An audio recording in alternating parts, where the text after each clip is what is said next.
ദൈവതിരുനാമത്തിന് മഹത്വം ഉണ്ടായിരിക്കട്ടെ.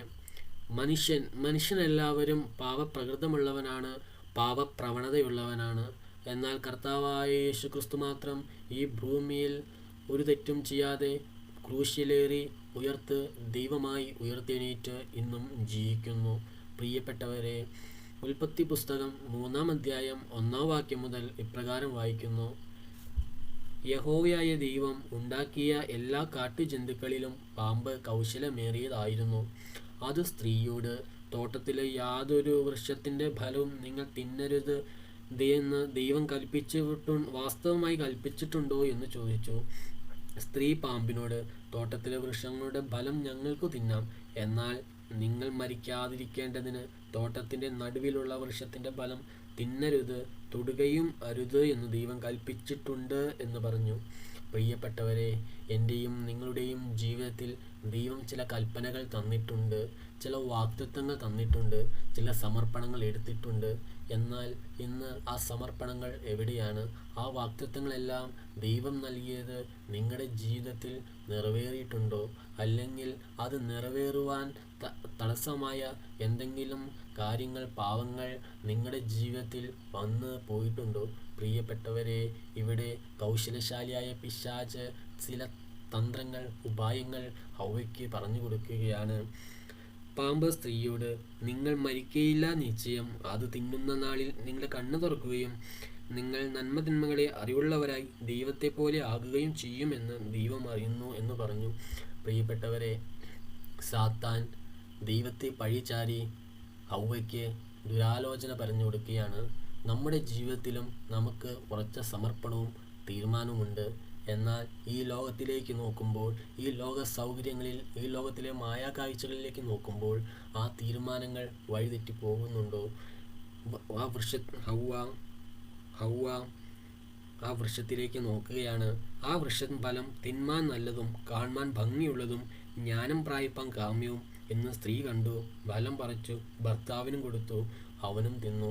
പ്രിയപ്പെട്ടവരെ, എൻ്റെയും നിങ്ങളുടെയും വ്യക്തിപരമായ ജീവിതത്തിൽ, ഒഫീഷ്യൽ ലൈഫിൽ നാം ലോകത്തിലേക്ക് നോക്കുമ്പോൾ, ഈ ലോകത്തിലെ മായാസുഖങ്ങളിലേക്ക് നോക്കുമ്പോൾ, പ്രിയപ്പെട്ടവരെ, എൻ്റെയും നിങ്ങളുടെയും ജീവിതത്തിൽ പല ഉപായങ്ങളും വന്നു പോകുന്നുണ്ട്, പല സൂത്രങ്ങളും ചതിവും വന്നു പോകുന്നുണ്ട്, പല തെറ്റായ ചിന്തകൾ നമുക്ക് വരുന്നുണ്ട്.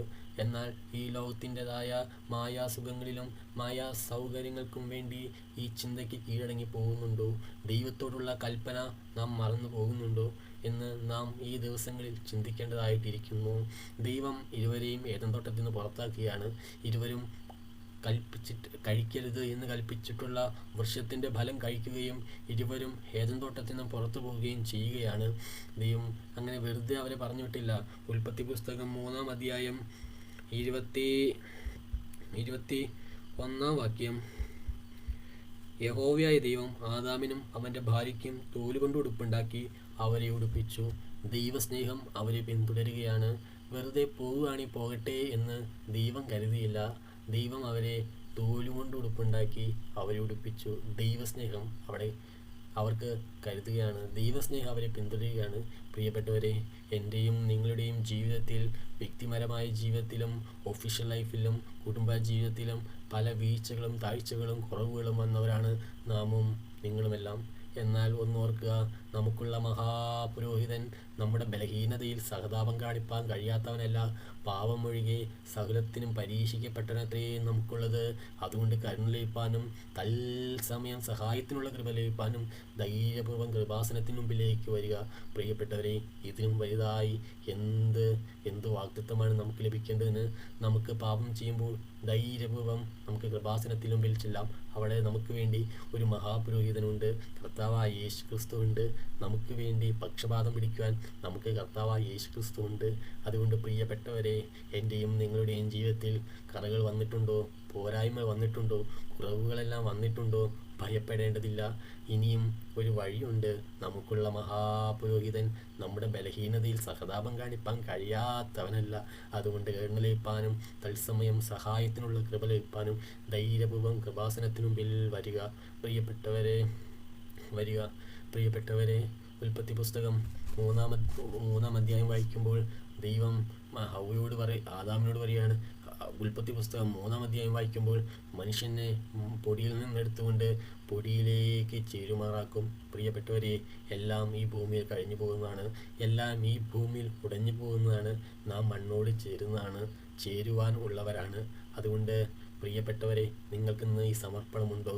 സമർപ്പണമുണ്ടെങ്കിൽ നമുക്ക് ഈ പാട്ട് പാടാം.